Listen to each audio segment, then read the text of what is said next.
आप सभी का YouTube चैनल में स्वागत है। साथियों, आज के वीडियो में हम कार्टाजेना प्रोटोकॉल के बारे में बात करेंगे। यह वीडियो यूजीसी नेट, स्टेट में होने वाले सेनेट, पीएचडी स्कॉलर, इसके अलावा जितने भी यूपीएससी से लेके एसएससी, रेलवे सभी एग्जाम के लिए है, क्योंकि आजकल इन्वायरमेंट से संबंधित जो भी प्रोटोकॉल्स हैं उनके सभी के बारे में क्वेश्चन आ जाता है। या तो प्रोटोकॉल संबंध पूछ लिया जाता है, किससे किससे संबंधित है, कौन सा प्रोटोकॉल किससे संबंधित है, या किस प्रोटोकॉल में क्या हुआ था। तो आज के वीडियो में हम आपको कार्टाजेना प्रोटोकॉल के बारे में संक्षिप्त बताएंगे, लेकिन आपको इस प्रकार बताएंगे कि अगर आपने मेरी वीडियो देख ली तो आप आराम से कोई भी क्वेश्चन आएगा दोबारा पढ़ने की जरूरत नहीं होगी। क्वेश्चन ज्यादा डीपली नहीं आते, कम क्वेश्चन रिलेटिव आते हैं। रिलेटिव का मतलब यह है कि किस तरह के क्वेश्चन कौन से प्रोटोकॉल से क्या संबंधित है, या कौन सा प्रोटोकॉल कब बना था।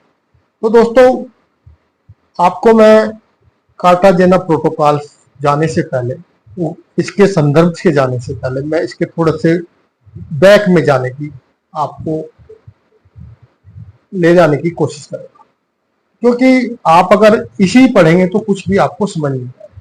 मैं आपको लेके चलता हूं। सबसे पहले 1972 में एक सम्मेलन हुआ था, जो स्टॉकहोम स्वीडन में हुआ था, और वह पर्यावरण से संबंधित था।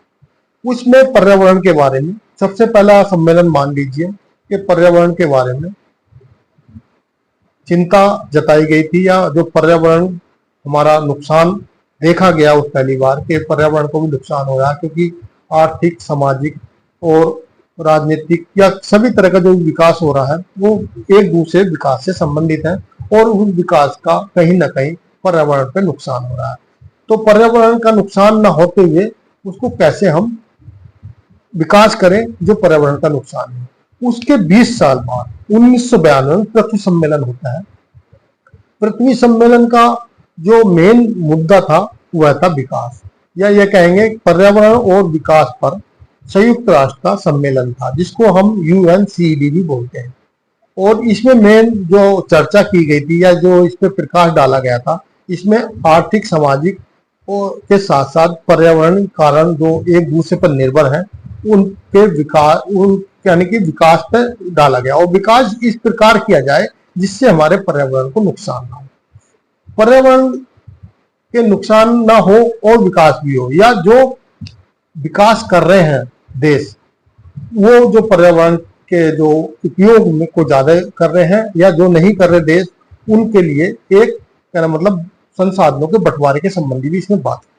अब 1972 का जो स्टॉकहोम का हुआ था, उसके बाद 20 साल बाद पृथ्वी सम्मेलन हुआ। पृथ्वी सम्मेलन भी पर्यावरण से संबंधित था, और इसमें जो है इसमें जो प्रकाश डाला गया, सामाजिक, आर्थिक और पर्यावरण एक दूसरे पर निर्भर है, और इनके विकास के साथ साथ इसको जो है एक यहाँ पर घोषणा पत्र बनाया गया, जिस घोषणा पत्र को रियो घोषणा पत्र या एजेंडा 21 कहा गया। और उसी मतलब सम्मेलन में 1992 एक सम्मेलन या कन्वेंशन हुआ।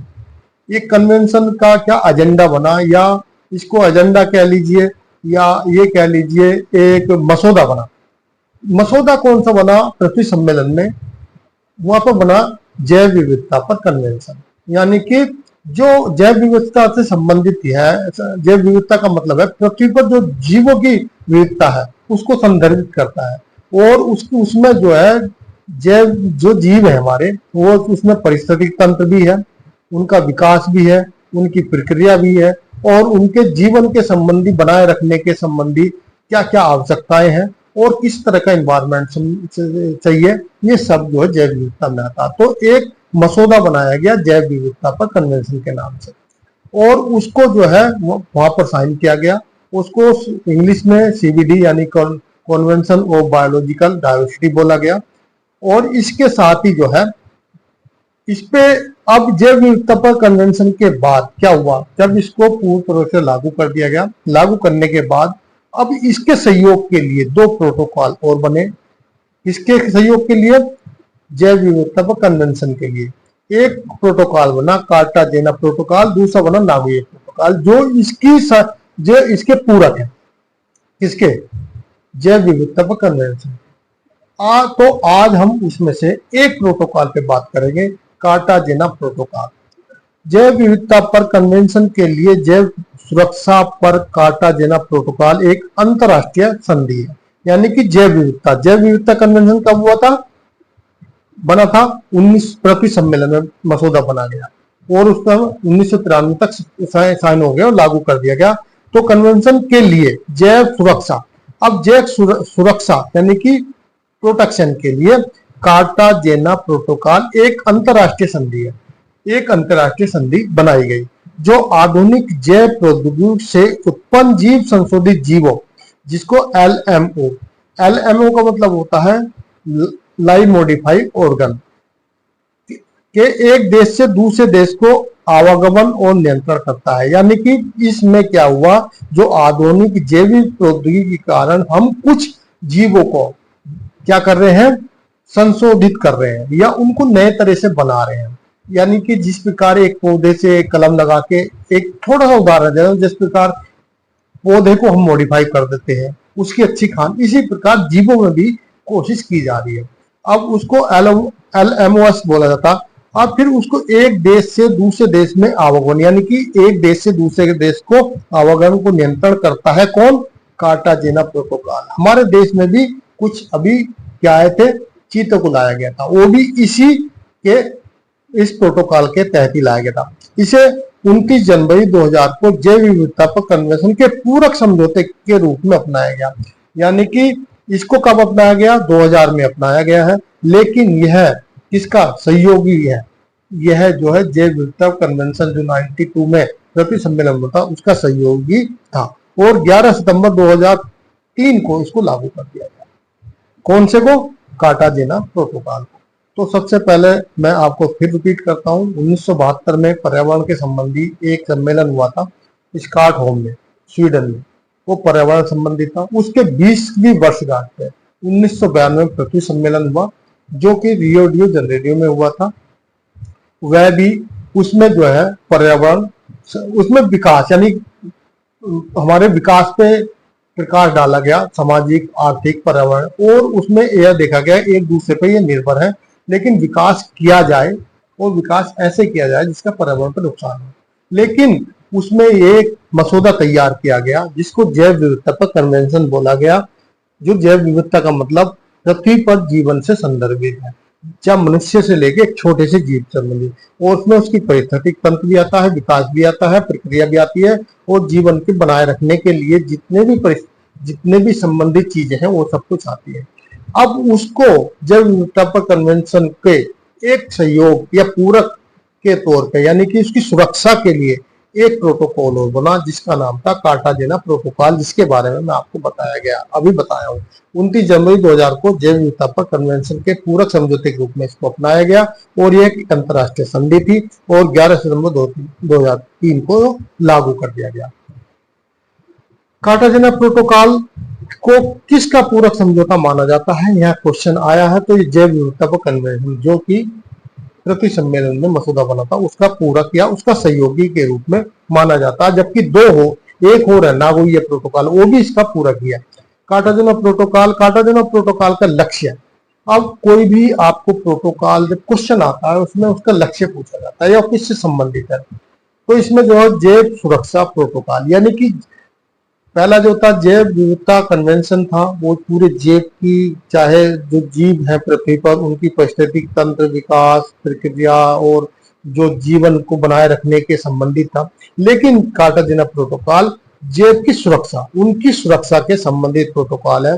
आधुनिक जैव प्रौद्योगिकी के परिणाम स्वरूप उसके बाद एक तो सुरक्षा होगी, दूसरा आनुवंशिक रूप से संशोधित यानी कि संशोधित किसी भी चीज को नया रूप बना रहे हैं, जीव किसी भी जीव को नया रूप दे रहे हैं, प्रक्रिया चल रही है एक अंदर ही अंदर। जो जैव जो मान लिया इस काम में लगे हुए हैं, जीवों को भी क्या है थोड़ा मॉडिफाइड किया जा रहा है के द्वारा उत्पन्न संभावित खतरों से, यानी कि जो ऐसा भी हो सकता है उससे संभावित खतरे उत्पन्न हो जाए, जैव विविधता की रक्षा करना चाहता है। और ये इसका जो मेन वो है कि जो हम उनको संशोधित कर रहे हैं उससे कोई खतरा उत्पन्न ना हो, या इसमें यह भी है कि अगर जो संशोधित होके जीव बन रहे हैं उनको एक देश से दूसरे देश में आवागमन करना, लाना, ले जाना, उनकी सुरक्षा संबंधी भी कार्टाजेना प्रोटोकॉल ही है।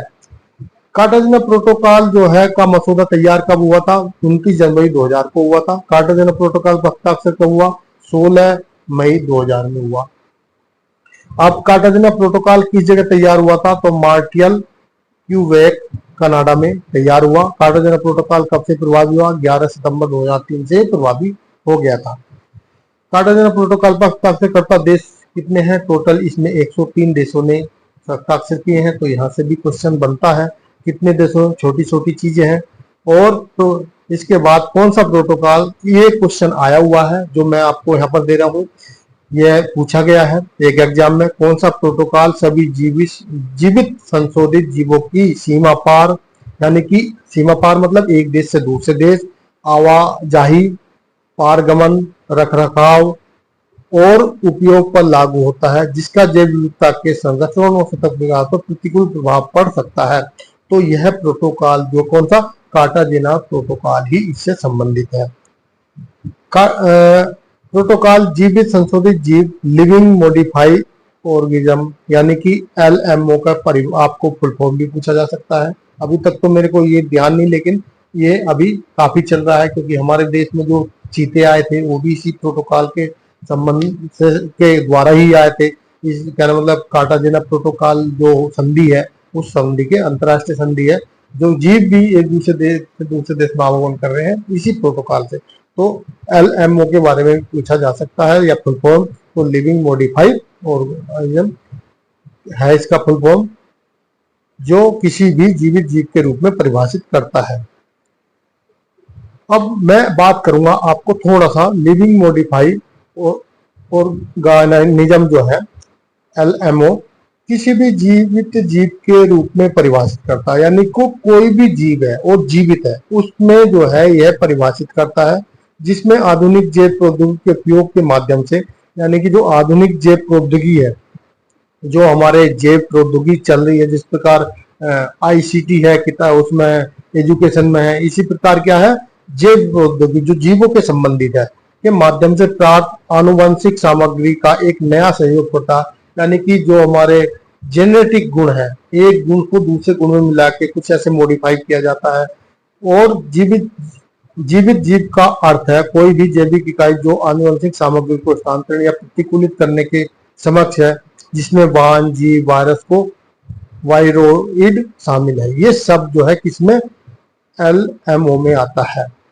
तो आप इस चीज को भी ध्यान रखें, ये इससे संबंधित भी क्वेश्चन पूछा जा सकता है कि ये कौन सा किससे परिभाषित करता है, इसमें कौन कौन आते हैं। इसके बाद जो है जीवित संशोधित जीव LMO उत्पाद को संसाधित सामग्री के रूप में परिभाषित किया जाता है, जो जीवित संशोधित जीव मूल के होते हैं। जीवित संशोधित जीव जो भोजन या चारे के रूप में प्रत्यक्ष उपयोग के लिए या प्रसंस्करण के लिए अभिप्रेरित है। GM फसलों से प्राप्त कृषि वस्तु हैं। कुल मिलाकर जीवित संशोधित जीव शब्द आनुवंशिक रूप से संशोधित जीव के बराबर है। प्रोटोकॉल के उन शब्दों के बीच कोई अंतर नहीं किया गया है और आनुवंशिक रूप से संशोधित जीव शब्द का प्रयोग नहीं किया। प्रोटोकॉल में एक बायोसेफ्टी क्लियरिंग हाउस भी बनाया गया। इस प्रोटोकॉल कोटे कार्टाजेना जो प्रोटोकॉल था इसमें ही एक क्या बनाया गया, ये जो बायोसेफ्टी क्लीनिंग हाउस बनाया गया है, जिसको BCH बोला जाता है। तो इसकी परिभाषा पूछी जा सकती है, इसकी फुल फॉर्म भी पूछी जा सकती है, क्योंकि एनवायरमेंट से संबंधित है और प्रोटोकॉल से संबंधित है। तो आप इसकी भी बायोसेफ्टी क्लीनिंग हाउस के बारे में भी आप अच्छे से देख लें। तो ये कौन से, सबसे पहले तो ये किससे संबंधित है प्रोटोकॉल से, यह पूछा जा सकता है, और इसका फुल फॉर्म पूछा जाता है, और इसकी स्थापना की, और इसकी स्थापना की ताकि वैज्ञानिक, तकनीकी, पर्यावरणीय और कानूनी जानकारी के आदान प्रदान को सुगम बनाया जा सके और संशोधित जीवों के साथ अनुभव प्राप्त किया जा सके। इसका मतलब यह है बायोसेफ्टी जो क्लीनिंग हाउस है वहां पर जो संशोधित जीव है या जिनको जेनेटिक गुण थोड़ा चेंज करके बनाए जा रहे हैं, तो उनके क्या है, जो उनमें हम वैज्ञानिक तकनीकी का प्रयोग कर रहे हैं, पर्यावरण और कानूनी जानकारी आदान प्रदान करने के लिए यह चीज बनाई गई है। एक ऐसा हाउस बनाया गया है। जीवों के साथ अनुभव किया जा सकता है, प्रोटोकॉल को लागू करने के पक्ष की सहायता की जा सके और चरणबद्ध तरीके से स्थापित किया जा सके। ये सब संबंधित किससे है? BCH से संबंधित है, बायोसेफ्टी क्लीयरिंग हाउस। तो दोस्तों आज के वीडियो में इतना ही। वीडियो अच्छी लगी तो वीडियो को लाइक करें, दोस्तों को शेयर करें, चैनल को सब्सक्राइब करें। इस तरह की वीडियो देखनी चाहते हैं तो यूट्यूब चैनल पर जाएं, वहां पर UGC नेट के संबंधी अलग अलग यूनिट की वीडियो बनाई गई है। वीडियो बहुत लगातार नहीं बना पाते हैं किसी कारण से, लेकिन जो भी वीडियो बनाई गई है आपने एक बार वीडियो देख ली तो समय कम के कारण इतनी अच्छी वीडियो, कहने मतलब हम इतनी तैयारी से नहीं बना पाते, लेकिन आपको ये जरूर है जो वीडियो देख ली, जो हम बेस बनाते हैं वो आपको अच्छे से आ जाएगा। जिस प्रकार मैंने इसमें आपको 4 प्रोटोकॉल, सबसे पहला 1972 में प्रोटोकॉल हुआ था जो स्टॉकहोम में हुआ था, वह पर्यावरण से संबंधित था। उसके 20 साल बाद जो पृथ्वी सम्मेलन हुआ जो रियो डी जेनेरियो में हुआ था, और वह पर्यावरण से वो भी संबंधित था, लेकिन उसमें विकास के संबंध में, यानी कि जिसको पर्यावरण विकास पर संयुक्त राष्ट्र का सम्मेलन कहा गया, आर्थिक, सामाजिक और पर्यावरण विकास, और विकास के को यह ध्यान में रखा गया कि जो विकास किया जा रहा है उससे हमारे पर्यावरण का नुकसान नहीं होना चाहिए। उसी सम्मेलन में जो है एक जो है जैव विविधता कन्वेंशन की नींव रखी गई, और उसकी मेन मकसद था जो पृथ्वी पर जीव है उनको सुरक्षा देना है, उनके पारिस्थितिकी तंत्र के बारे में, उनके विकास के बारे में, और उनकी जो है जीवन को बनाए रखने के संबंधी क्या क्या आवश्यकता है वो बनाए। उसी की सुरक्षा के लिए इसके बाद जो आज हमने प्रोटोकॉल पढ़ा है उसकी सुरक्षा के लिए 2 प्रोटोकॉल और बने हैं। एक नागोया प्रोटोकॉल है और एक ये प्रोटोकॉल है जो आज हमने पढ़ा है, ये उसके संबंधित है, और ये 2003 में लागू हुआ, 2000 में बना था। तो ये आप इस तरह याद रखेंगे तो आपको आराम से याद आ जाएगा। वीडियो अच्छी लगी तो वीडियो को लाइक जरूर करें, दोस्तों को शेयर करें, चैनल वीडियो देखें। थैंक यू, धन्यवाद।